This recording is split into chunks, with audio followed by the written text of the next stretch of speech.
First off, what do you think about Obama? You know, when you talk about the President of the United States, I don't like calling him the word Obama. I think it's disrespectful to just say Obama. I think he is a man of character. I think he is perhaps the most kind-hearted person that's ever held the presidency. I also think, as a black man, it's also such a pleasant sight to see an African-American family such as his being treated with such respect as it pertains to America itself, treating a black family as well as they're treating his. And I can't thank this country enough, and I can't thank him enough for his character. However,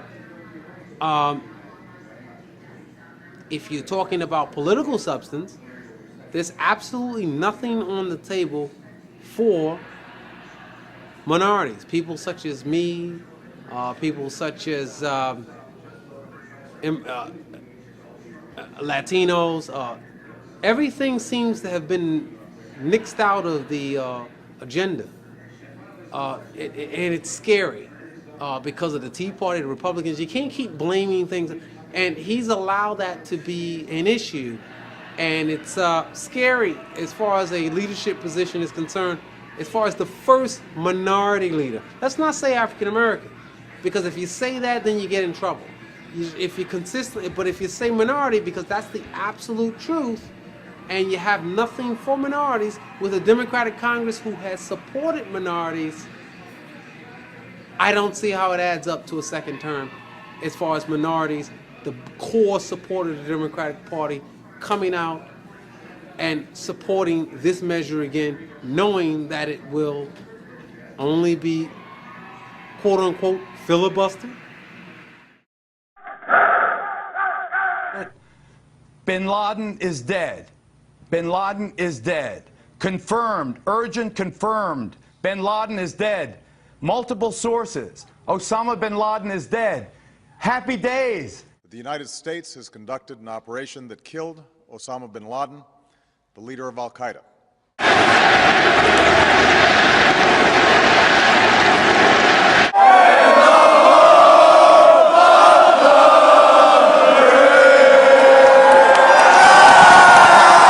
When your political enemy does something virtually everyone approves of, right, like taking out Osama bin Laden, how do you go about knocking it down? And this is one of the ways that conservatives and Republicans are doing it. They are starting to say, well, if it weren't for George W. Bush putting in place these policies that Barack Obama doesn't like, then we wouldn't have gotten it.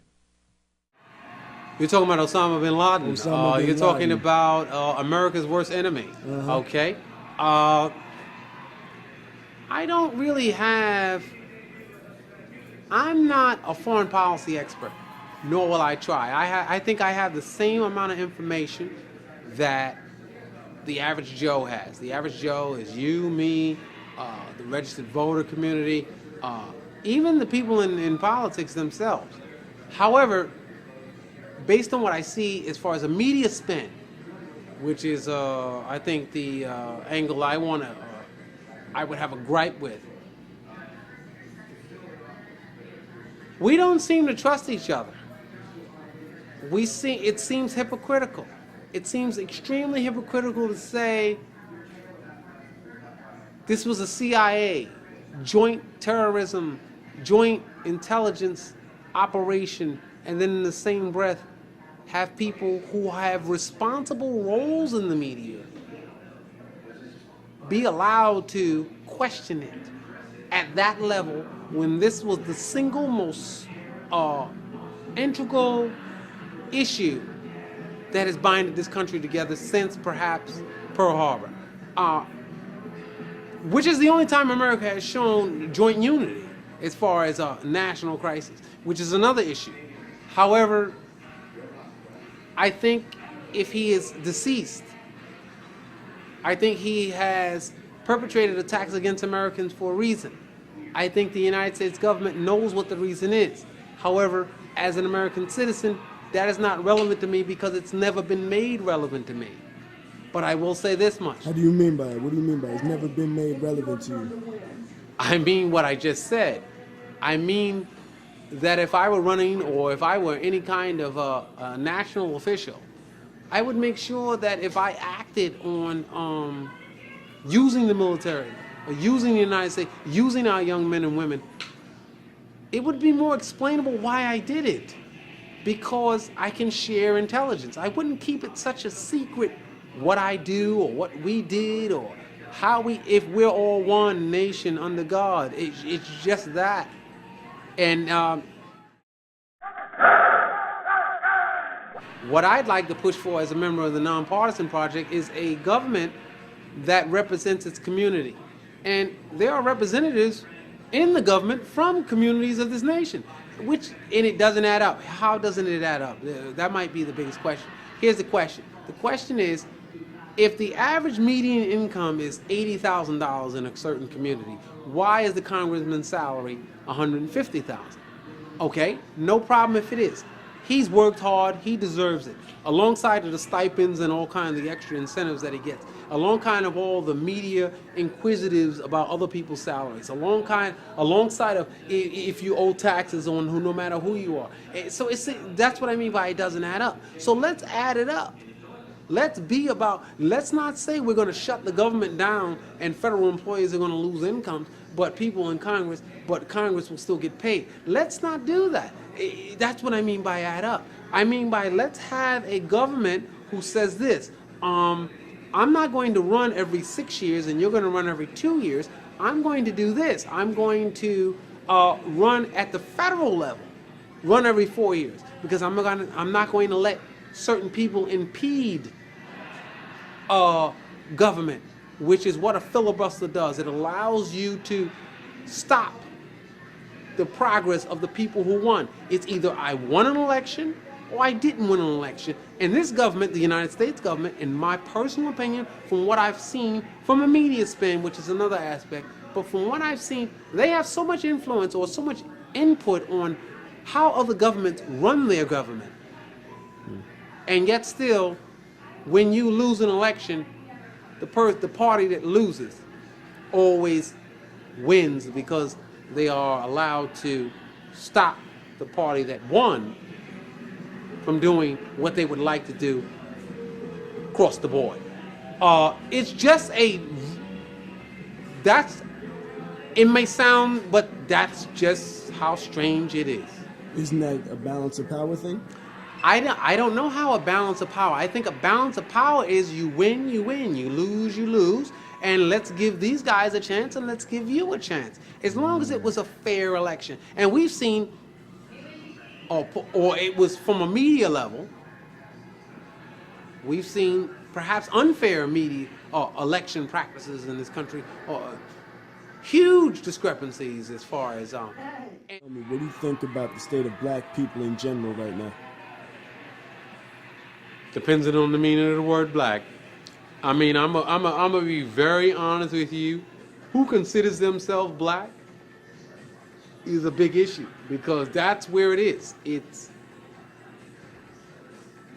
minorities, it's people of color. If you combine them, I don't think anybody can be beat as far as that's concerned, as far as people of color. If you say black people, the as we know it African American in the United States, I think we are perhaps the most productive, irrelevant body in this country. As the voting bloc is concerned, that's a big issue because our vote has no bearing. In other words, you had Hillary Clinton who had the black vote, lost it because Obama got it, and still seriously challenged him for the Democratic nomination. She lost. If she would have got maybe 3% more, she would have won. That's scary. So it shows you what? That we were not designed for the two-party system. We were designed for another system, a system to get whomever over the hump. which is why we need, perhaps, it's a thought process. It's not that you gotta say bye. It's not that you gotta say, hey, I don't like you. But just consider abstaining and or using your own mind as a body, making sure that you actually get something for your money. And the money in this case is who gets elected and who dictates policy in your community and at the state level and in your country and how you're respected worldwide. And we can see now with this current administration who has a kind heart and who has the most open policy known to mankind, has been cursed out in front of the State of the Union, in front of a joint session of Congress, unprecedentedly been cursed out. The Tea Party challenge on his birth, if he actually existed on the planet as far as he's concerned. And these are not things of a democratic republic. These are things that should piss off black people. Now, I do think one thing in closing with this subject is that we're brainwashed. We're American. We're a little too American. And America hasn't been American enough with us. That's just my personal take on it. Can't play basketball anymore, or Beyonce can't sing anymore. That's not why we're not respected. We're not respected because of the history that this country has acknowledging black people in a legislative position. And when it got done, the President of the United States believed that this country was ready for change, and it wasn't. Now, if you want to look at the economic numbers that you put together, fine. I think the numbers may be even more. If I had to predict it, I would really say it would be more. This 12% ratio that you say black people only account for, I think it's way more than that because it's people of color. And if that allegiance can become an allegiance, see, I'll say this in closing. It's not a coincidence that there's a black neighborhood, a Chinese neighborhood, an Asian neighborhood. If you think that's a coincidence, that's what's wrong with you, and that's what's wrong with the electorate, and that's how the politicians, the people that are allegedly these brain powers, they know it, and as long as they can keep you in that mindset, they can keep you voting the way they'd like and getting no results. And again, to finish and close on this one note, and this one note is you are voting for elected officials who are bright. They have such brilliant minds.